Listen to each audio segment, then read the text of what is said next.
اس کہانی کو آخر تک ضرور سنیے گا۔ دسمبر کا یک بستہ مہینہ چل رہا تھا۔ وہ اپنے کچن میں کھڑی چائے بنا رہی تھی۔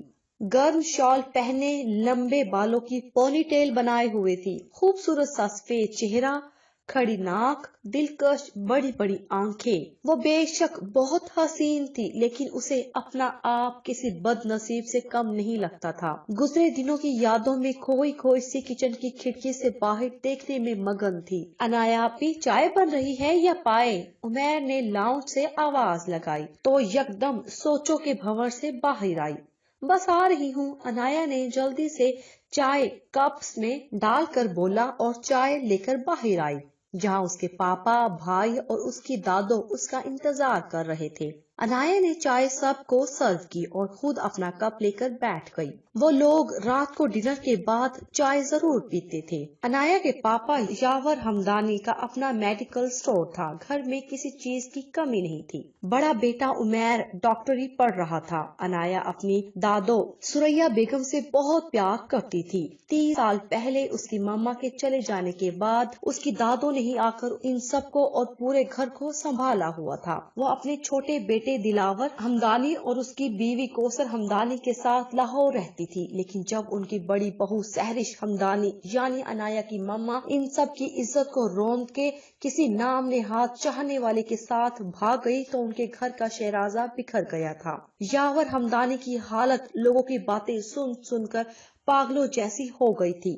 کسی کو یقین نہیں آ رہا تھا کہ وہ ایسا کر سکتی ہے۔ پھر سریا بیگم نے کراچی آ کر سب کو سنبھالا، اپنے بیٹے کو پھر سے جینا سکھایا، اپنے پوتے کی ہمت بندھائی۔ سب ان کا بہت احترام کرتے تھے، وہ بھی بس ان کے ساتھ خوش تھی۔ یاور اور سہرش کی طلاق ہو چکی تھی، اب کوئی واسطہ نہیں تھا اس سے کسی کا۔ انایا نے ایم اے کے بعد پڑھائی چھوڑ دی تھی، کیونکہ وہ لوگوں کی نظروں کا سامنا کرنے کی ہمت نہیں رکھتی تھی۔ سب نے بہت سمجھایا، لیکن اس نے کہا وہ بس گھر میں رہ کر دادو کی خدمت کرے گی۔ بیٹا، تمہارے لیے ایک رشتہ دیکھا ہے۔ انایا اپنی دادو کے ساتھ لنچ کر رہی تھی، تب دادو نے اس سے کہا، دادو کیا میں آپ پر بوجھ ہوں؟ انایا نے دکھ اور غصے کے ملے جلے تاثرات لے کر کہا، نہیں میری بچی، تم نے ایسا سوچا بھی کیسے؟ میں تو بس چاہتی ہوں میرے مرنے سے پہلے تمہیں بستا ہوا دیکھوں۔ دادو نے نم آنکھوں کے ساتھ کہا، اس رشتے سے بھی جب انکار سننے کو ملے گا تب پھر آپ کو تکلیف ہوگی۔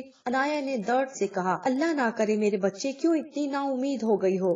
دادو نے دکھ سے پوچھا، ان کو اپنی پوتی کے نصیب کی بہت فکر تھی، لیکن ان کو اپنے مالک پر بھروسہ تھا کہ وہ ضرور انایا کے لیے بہترین کا انتخاب کرے گا۔ انایا نے کھوکھلا کہکا لگایا، آنکھیں نم ہونے لگی تھی۔ دادو، نا امید نہیں ہوں۔ آپ کیوں چاہتی ہیں کہ میں اس جھوٹی آس پر جیوں کہ میرے لیے کوئی راجکمار آئے گا جو کبھی مجھے میرے ماضی کے تانے نہیں دے گا، کبھی مجھے اس کے گھر والے ایک بھاگی ہوئی ماں کی بیٹی نہیں بولیں گے؟ پر یہ سب تو دور کی بات ہے دادو، کوئی بھی ایسی لڑکی سے رشتہ ہی نہیں جوڑنا چاہے گا جس کی ماں اس سے آگے وہ کہہ نہیں پائی، اور اٹھ کر اپنے کمرے میں چلی گئی۔ پیچھے دادو اس کو کرب سے دیکھتی رہ گئی۔ وہ جانتی تھی کہ وہ کمرے میں رو رہی ہوگی۔ اس کے لیے آنے والا ہر رشتہ اس کی ماں کے بارے میں جاننے کے بعد واپس چلا جاتا تھا۔ اے میرے اللہ، میری بچے کی مشکلیں آسان کر دے، اس کے لیے کوئی ایسا بھیج جو اس کے سارے درد سمیٹ لے۔ انہوں نے گیلی آنکھوں سے دل سے اس کے لیے دعا کی تھی۔ انایا روم میں جا کر بند ہو گئی تھی،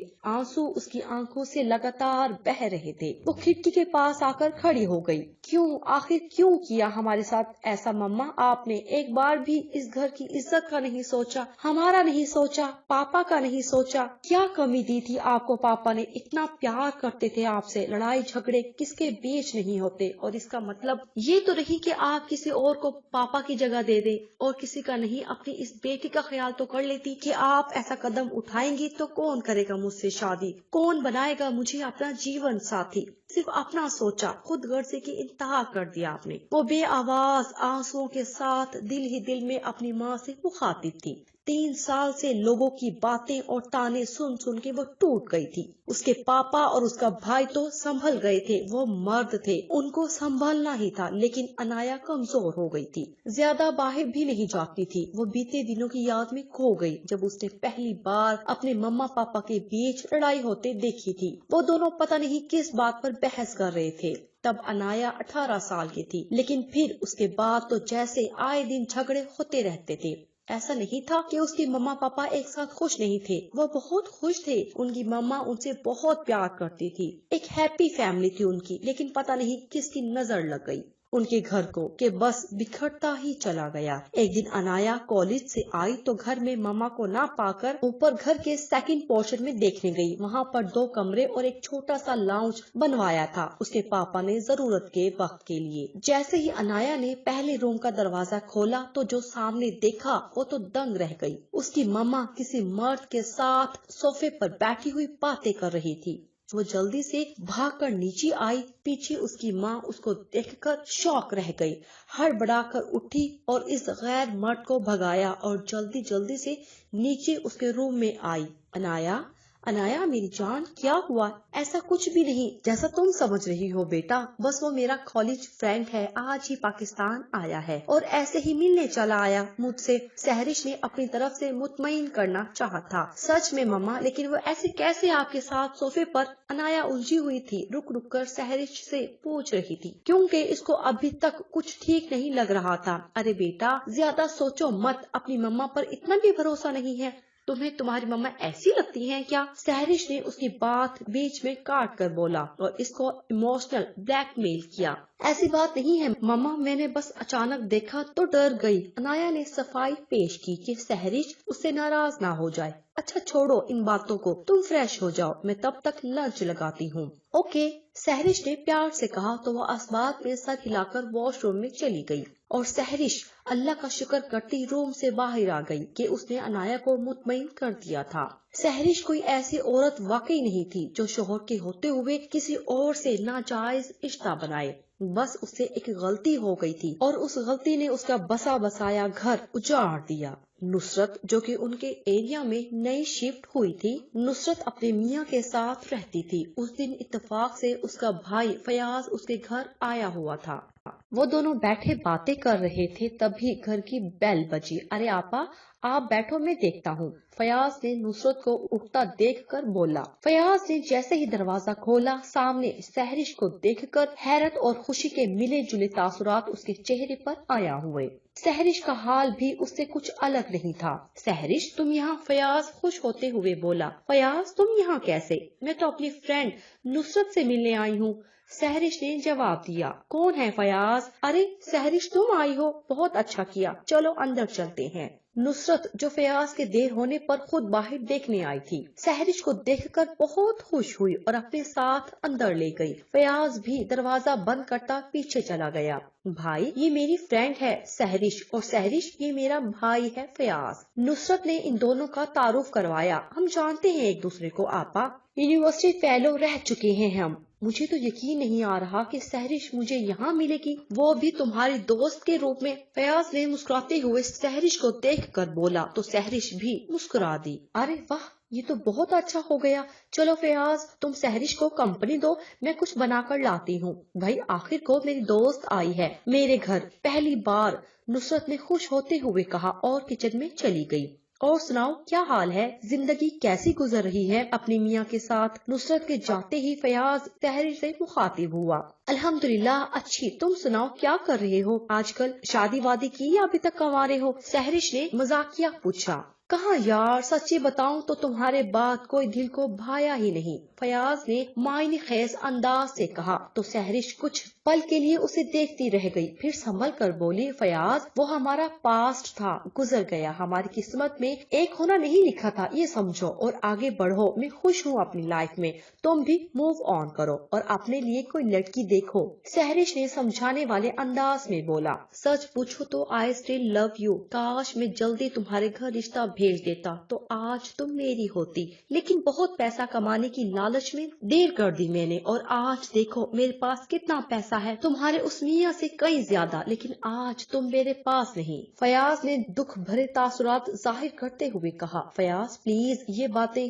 ابھی وہ بول ہی رہی تھی کہ نصرت لوازمات کی ٹرے سجائے لاؤنج میں داخل ہوئی۔ اور سحرش چپ کر گئی۔ پھر تھوڑی دیر بیٹھنے کے بعد سحرش گھر واپس آ گئی تھی۔ فیاض اور سحرش ایک یونیورسٹی میں پڑھتے تھے۔ سحرش بہت حسین تھی۔ فیاض شروع سے ہی اس کے پیچھے تھا لیکن وہ اگنور کر دیتی تھی۔ ایک دن فیاض نے پوری یونیورسٹی کے سامنے اسے پرپوز کیا تو وہ سوچ میں پڑ گئی اور فیاض سے وقت مانگ لیا اور آخر کار اس کا پرپوزل ایکسپٹ کر لیا۔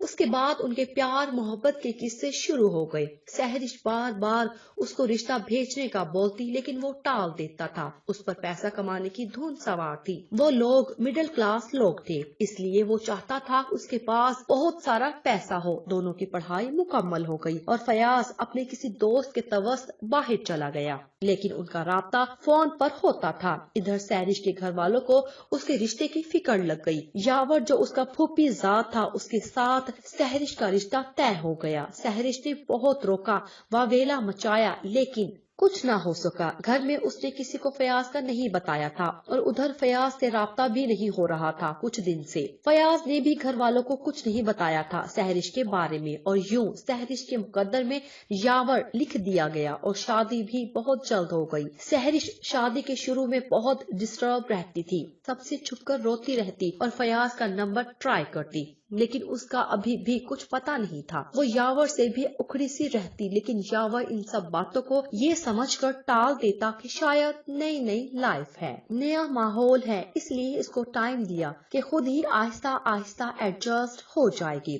اور ہوا بھی یہی۔ سحرش نے اس شادی کو اپنا نصیب سمجھ کر قبول کر لیا تھا۔ پھر ایک دن شادی کے 4 مہینے بعد اس کو فیاض کی کال آئی۔ پہلے تو وہ گھبرا گئی اور سوچ میں پڑ گئی کہ اٹھائے یا نہیں، لیکن دوبارہ کال آنے پر اس نے پک کر لی۔ ہیلو، سحرش بولی۔ ہیلو سحرش، کیسی ہو یار؟ آئی ایم سو سوری، میرا تم سے کانٹیکٹ نہیں ہو سکا اتنے ٹائم سے۔ ایکچولی میرا ایکسیڈنٹ ہو گیا تھا، میں ہاسپٹلائزڈ تھا، کل ہی ڈسچارج ہوا ہوں، اور موبائل بھی میرا ایکسیڈنٹ میں بریک ہو گیا، آج ہی نیو لیا ہے، فیاض بتا رہا تھا اور وہ چپ کر کے سن رہی تھی۔ پھر بولی، اب کیا فائدہ کال کرنے کا فیاض، اب تو جو ہونا تھا ہو گیا نا۔ مطلب؟ فیاض نہ سمجھی سے بولا، میری شادی ہو چکی ہے فیاض، کسی اور کے ساتھ۔ سنا تم نے؟ میں کسی اور کی ہو چکی ہوں۔ وہ روتے ہوئے بولی، کیا؟ یہ سب اتنی جلدی اور کیسے ہوا؟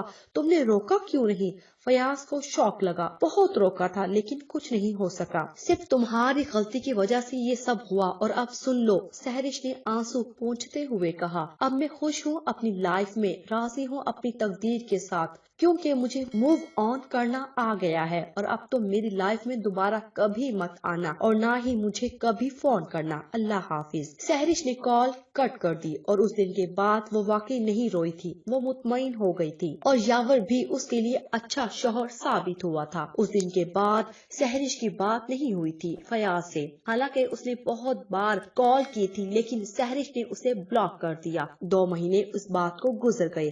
سحرش نے اب یاور کو دل سے قبول کر لیا تھا۔ پھر ایک دن اس کو پتا چلا کہ وہ ماں بننے والی ہے، وہ دونوں بہت خوش تھے۔ پھر ایک دن اس کو فیاض کی کال آئی، اس نے کسی اور نمبر سے کال کی تھی اور سحرش کو بہت اصرار کیا کہ وہ ایک بار اسے مل لے، بس سحرش کو آخر ماننا ہی پڑا۔ اس وقت سحرش کا 9واں مہینہ چل رہا تھا۔ صبح کے ٹائم سحرش اس سے ملنے چلی گئی۔ یاور اس وقت اسٹور پر تھا، فیاض نے اسے کسی کیفے میں بلایا تھا۔ سحرش جب کیفے پہنچی، فیاض وہاں پہلے سے ہی اس کا انتظار کر رہا تھا۔ السلام علیکم، کیسی ہو؟ فیاض نے آتے ساتھ ہی پوچھا۔ وعلیکم السلام، ٹھیک ہوں، جلدی بولو مجھے کیوں بلایا ہے یہاں؟ سحرش نے بے رخی سے کہا۔ تم بیٹھو تو صحیح یار، کیا ہو گیا ہے؟ اتنی جلدی میں کیوں ہو؟ آرام سے بات کرتے ہیں، فیاض نے اس کی اجرت دیکھتے ہوئے کہا۔ میرے پاس تمہارے لیے کوئی فالتو ٹائم نہیں ہے فیاض، جو بھی کہنا ہے جلدی کہو، سحرش نے آنکھیں دکھاتے ہوئے کہا۔ اوہ، تو اب میرے لیے تمہارے پاس ٹائم نہیں ہے؟ اور وہ دن یاد کرو جب تم میرے لیے ضروری کام میں سے بھی وقت نکالتی تھی، فیاض نے تانا مارتے ہوئے کہا۔ اس وقت مجھے یہ نہیں پتا تھا کہ تم مجھے دھوکہ دے کر بھاگ جاؤ گے، تمہیں صرف پیسے کمانے کی لالچ ہے بس، اور اس کے لیے تم مجھے بھی بھول سکتے ہو۔ یہ سب مجھے کہاں پتا تھا، اگر پتا ہوتا تو کبھی تم سے پیار نہیں کرتی، سحرش نے غصے کا اظہار کرتے ہوئے کہا۔ اف سحرش میری جان، میں نے جان بوجھ کر نہیں کیا، میرا نیا ایکسیڈنٹ ہو گیا تھا، تمہیں بتایا تو تھا، اور میں اب بھی تم سے بہت پیار کرتا ہوں یار، I love you so much۔ چھوڑ دو اپنے شوہر کو۔ اور ابھی اس کے الفاظ منہ میں ہی تھے کہ سہرش کا ہاتھ اٹھا تھا اس پر۔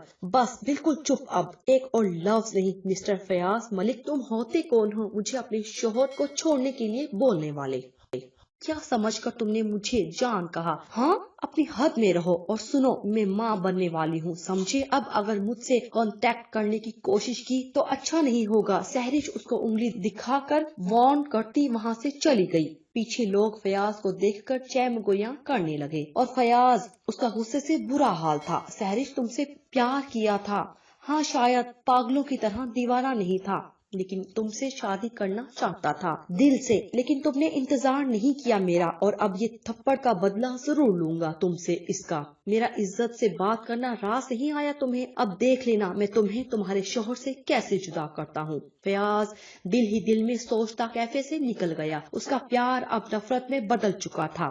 سہرش کو اللہ نے بیٹی عطا کی جس کا نام انہوں نے انایا رکھا۔ وہ بالکل سہرش کی جیسی تھی۔ انایا جب 1 سال کی ہوئی تو سہرش پھر سے پریگننٹ ہوئی، اور 9 مہینے بعد اللہ نے عمیر کی صورت میں اسے بیٹا دیا۔ ان کی فیملی مکمل ہو گئی اور سہرش ان کو پالنے میں لگ گئی۔ وہ اب بہت خوش تھی یاور اور بچوں کے ساتھ۔ کبھی کبھی وہ سوچتی تھی کہ اگر اس کی قسمت میں یاور تھا تو فیاض کیوں اس کی لائف میں آیا، لیکن یہی سمجھ کر کہ اللہ کی کوئی مصلحت ہوگی اپنا خیال جھٹک دیتی تھی۔ ہاں بے شک ہر چیز کے پیچھے اللہ کے راز ہوتے ہیں، اس کی مصلحت چھپی ہوتی ہے۔ سہرش کی لائف میں فیاض کو بھیج کر بھی اللہ ہی کی مصلحت تھی۔ وہ امتحان بنا کر بھیجا تھا اللہ نے اس کے لیے، لیکن افسوس وہ اس امتحان میں فیل ہو گئی۔ فیاض اس ملاقات کے بعد واپس بیرون ملک چلا گیا تھا اور پیسہ کمانے میں بزی ہو گیا، لیکن اس نے یہ وعدہ خود سے ضرور کیا تھا کہ وہ سہرش سے اس تھپڑ اور بے عزتی کا بدلہ ضرور لے گا۔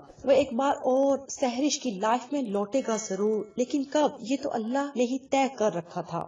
وہی تو فیاض کو امتحان بنا کر سہرش کی زندگی میں ایک بار پھر سے بھیجنے والا تھا۔ وہ لوگ جس ایریا میں رہتے تھے وہاں سے شفٹ ہو کر دوسرے ایریا چلے گئے تھے۔ تب انایا 3 سال جبکہ عمیر 2 سال کا تھا۔ اس جگہ کا پتہ اتنے لوگوں کو معلوم نہیں تھا، بس فیملی کے لوگوں کے علاوہ۔ فیاض اس بیچ صرف 1-2 بار پاکستان آیا تھا اور جلدی واپس بھی چلا گیا تھا، تو اسے سہرش کا ایڈریس معلوم نہ ہو سکا، اور سہرش بھی اب بچوں میں اور گھر میں بزی ہو گئی تھی۔ پھر ایک دن اسے فیاض کا میسج آیا، سہرش اس دن جو کچھ بھی ہوا اس کے لیے مجھے معاف کر دو، میں دل سے گلٹی ہوں، شاید ہمارا ایک ہونا نہیں لکھا تھا قسمت میں یہ بات سمجھ گیا ہوں، تم خوش رہو اپنی فیملی کے ساتھ، بس ایک بار رپلائی کر دینا۔ یہ میسج میں لکھا تھا اور سہرش نے اسے رپلائی کر کے بول دیا کہ میں نے تمہیں معاف کیا۔ سہرش کو تو اب کسی سے ویسے بھی کوئی گلہ نہیں تھا، وہ خوش تھی اپنی لائف میں، اسے اور کیا چاہیے تھا۔ اس فیاض کے لیے بھی اپنا دل صاف کر دیا، اور فیاض نے اس کے بعد اس سے کوئی کانٹیکٹ نہیں کیا تھا، اپنی طرف سے اس کے دل سے میل نکال دیا تھا،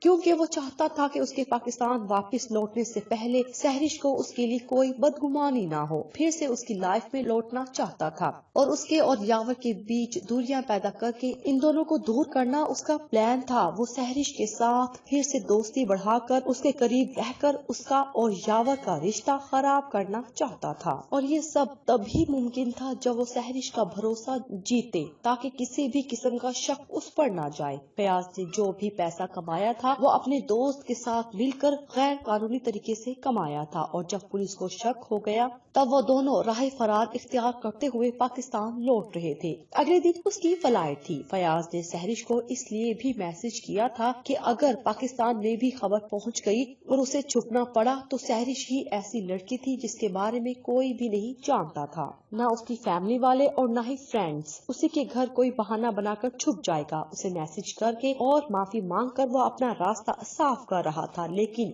قسمت نے اس کا ساتھ نہیں دیا، اور اگلے دن ایئرپورٹ پہنچتے وقت پولیس نے ان دونوں کو گرفتار کر لیا اور انہیں جیل ہو گئی۔ فیاض اتنے سال جیل میں رہا، اس لیے سہرش تک پہنچ نہ سکا۔ وہ سہرش کے لیے گڈھا کھودنا چاہتا تھا، لیکن اس سے پہلے اس کی لائف کی بینڈ بج گئی تھی، اس کے گھر والے بھی کچھ نہ کر سکے اور وہ جیل کے حوالے ہو گیا۔